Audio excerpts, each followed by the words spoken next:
today we are talking about why we had to sell one of our locations.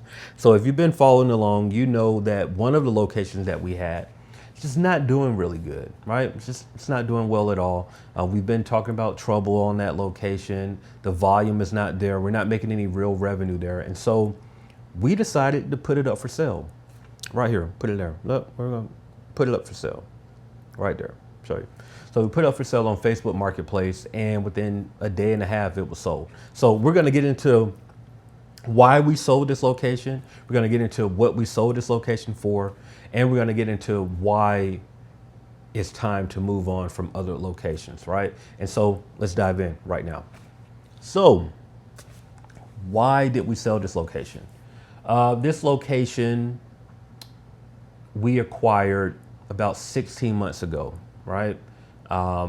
And when we acquired this location, it was amongst some other locations and machines that we acquired from someone who was going out of business. This guy was retiring due to health reasons, and he wanted to come up off the businesses. So we decided to come in. We did, our due diligence.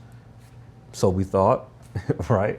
But we did do our due diligence. We looked into all the locations, the machines, and we decided to pull the trigger. And yes, we acquired over 10 locations and maybe 20, 30 machines. I can't remember how many machines it was, right? In storage. So we acquired these things, and at the time it solved two problems for us. Number one, we were new in the business, but we needed machines, right? And we also said like, hey, we need some locations. So for us, it was a win-win. Looking back on it, probably wasn't the best deal, but it wasn't a bad deal by no stretch of the imagination, right? We probably could have got it for a little bit cheaper. I won't go into what we paid for it. However, let's move forward. So what we did when we acquired these locations, particularly this one, it's really been the same the entire time, right? There hasn't been a lot of value, a lot of revenue coming from this location. But one thing that we did when we acquired it, we said that we do not want to make any drastic changes within a year, right? We want to give it at least 1 year to really weigh what's going on, the ups and the downs, right? Really look at inventory and customer feedback through surveys. Like, we wanted to do as much as we could before we made any decisions moving forward with any of the locations. And so this particular location is a call center. It's in Gwinnett. We're in Metro Atlanta, but this particular location is in Gwinnett. And I mean, just as time went on, we're just looking like, hey, the location is an hour away from us. So it already is way out of range, right? And just a quick side note for anybody that want to join the vending business, make sure you go ahead and subscribe to this YouTube right here channel so you can get these tips and these tricks, and also telling our personal stories, success and failures, right? We want to be very transparent. But in addition to, if you want to join our community, make sure you subscribe to YouTube. Make sure you also subscribe to our newsletter. We send out weekly tips and tricks and stories, right? But if you are new, the best tip, if you don't get anything else from this video, the best thing that I can tell you is, when you're building your vending route, make sure you're building a route that is close to your home base, right? Your home base is wherever you're leaving to go to work, your warehouse where all your goods are. If you're working out of your house, it could be your house, but you want to have your vending route be 15 to 20 miles. And within that, we're talking about 20 to 30 minutes. Try to keep everything close, and you'll find out why when I tell this story. So this location we acquired, nothing we can do about it, but it was an hour away. It would take us an hour to get there, an hour to get back, and that all was pending on what Atlanta traffic was looking like. So we all know that at any given time, an hour can turn to an hour and a half, 30 minutes can turn to an hour. So this is what we were facing every time that we visited this location. And on top of that, this location just was not giving a lot of money, right? We were not making a lot of money at this location. Very small amount, to the point where it really didn't make sense to service this location on a weekly basis. So we dialed back and made it 2 weeks. And then over time, we noticed that, you know what? They're still not eating after 2 weeks. So we dialed it back to 3, right? We're just trying to make sense of saying, like, we can't keep coming back here trying to restock a machine that doesn't need to be restocked, right? And so we made those adjustments along the way. So we got to a point where like we're over our year mark, we're doing our assessment, and we're noticing that, hey, this machine has consistently done bad. This location has consistently done bad in our standards. And so we made a decision like, hey, you know what? We should sell this location. And in the midst of doing that, we wanted to make sure that we were being fair to the potential owner. We wanted to be transparent about everything that was going on. But before we get there, we want to show you how do we get to the point of where we want to sell. And so looking at the data, right, always going back to the data so we don't make any emotional decisions. We're looking at the data, we're looking at how much money that we're making at this location versus how much time we're spending at this location. So it's an hour to get there. We get there and most service takes about 30 minutes, right? Because we go and do basic service of the machines, make sure the machines are in good working order. And then after that, we will go in and do service of the actual snacks and refilling and restocking the snacks. So we're looking at bare minimum 30 minutes at the location. So if you add that up, an hour to get there, 30 minutes there, then an hour to get back, because we really don't have a lot of locations in that area with this one, right?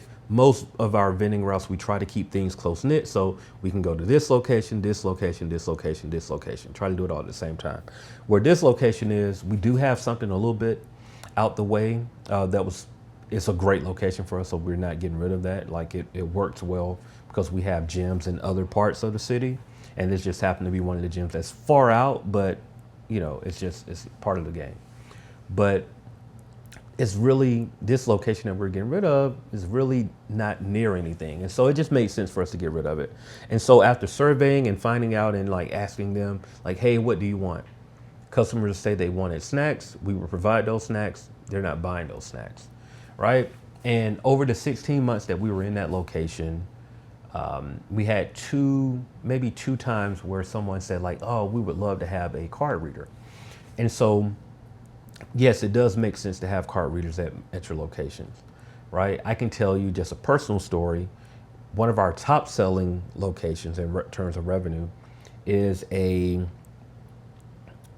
senior living facility. That senior living facility was cash only when we got it. And we kept it cash only for a couple of months, and then we decided to add card readers, right? When we added the card readers, we noticed something. Now, in most scenarios, when you add a card readers typically add 25 to 50% revenue. Like there's an uptick, 25 to 50%.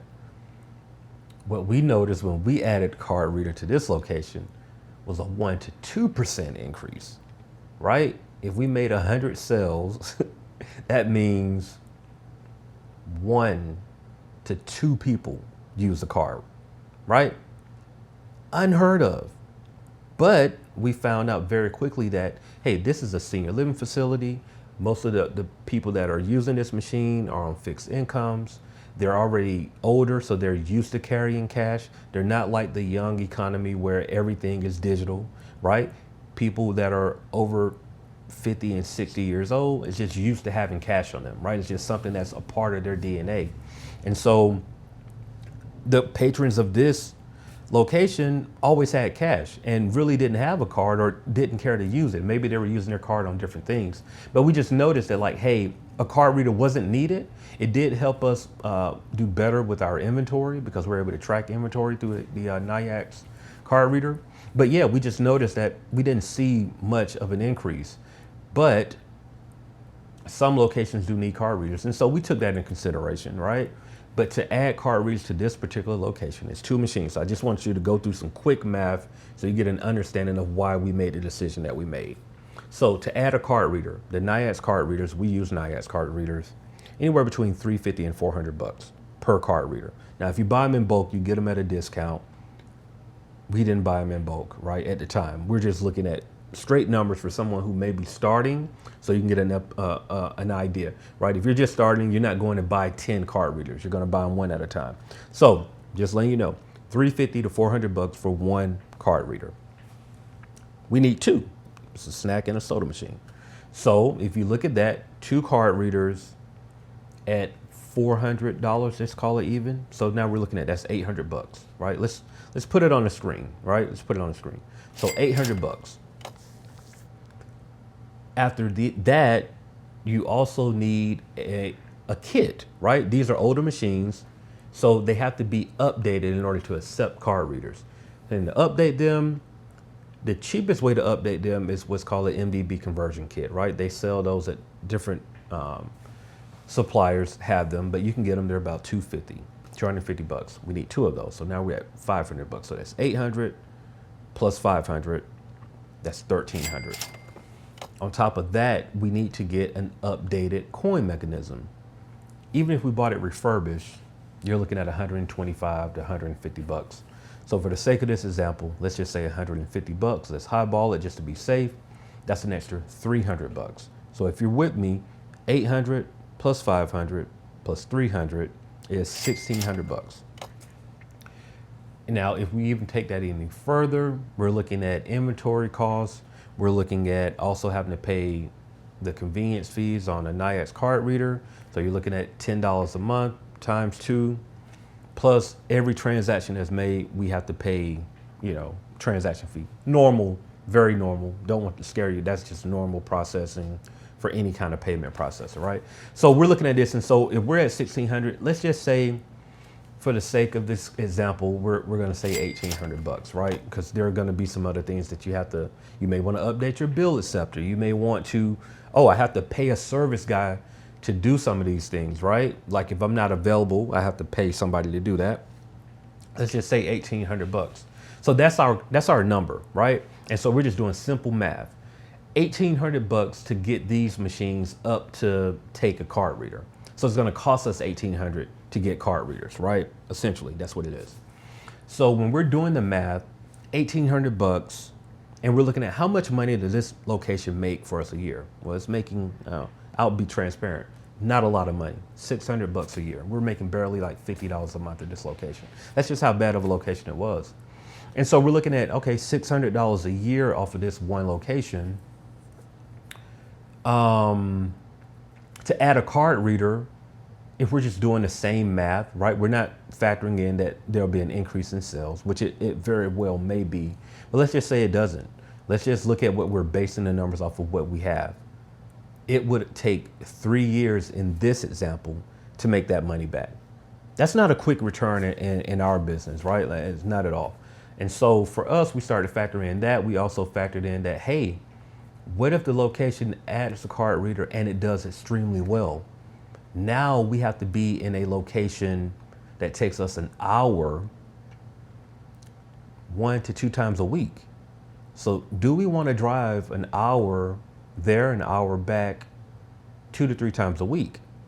And then you start factoring in, like, does it really make sense, right? Because it's not super high traffic, right? You're looking at 50 employees, which is not bad. That's like our bare minimum, but it's not high traffic. It's going to be, that 50 is going to be that 50. You may have some occasional times where people that are in a hybrid situation that are going to be in the office, right? So that may go up to 70 every now and then, or even, you might have guest situations where there are people there. But for the most part, this is a location that it is what it's going to be, right? You're going to have that same amount of people. It's not like it's outside or at a theme park where, the traffic will depend on how many people come, and that may change from day to day. This here it's gonna stay the same, right? You're gonna get that 50 to 75 people that have the visibility of these machines. And so when you factor in those things, right, like that number's not gonna really change. You factor in that it's an hour away from us, that's not going to change, right? Like, I mean, the only way that changes is we move our home base there, which doesn't make sense, right? So some factors that doesn't change, it's like, do we want to wait 3 years to get our money back? And even if we're fast tracking it, say 1.5 years to get our money back from this one location, it didn't make sense. And so that's the reason why we chose to sell this location.